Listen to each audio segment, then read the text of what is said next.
In this tutorial, I'll show you how to redirect visitors from a 404 page to your home page in Weebly.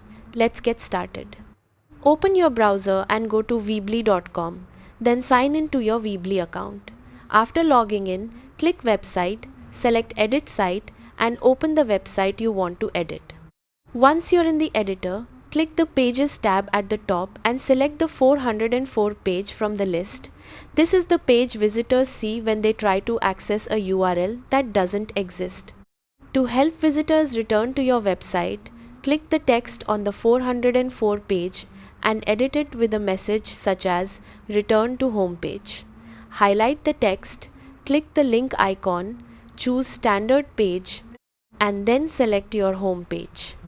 You can also add a button to make the link more noticeable. Drag a button element onto the 404 page.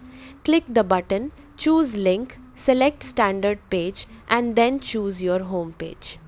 After making your changes, save and publish your website. Now, anyone who lands on your custom 404 page can easily return to your home page with a single click.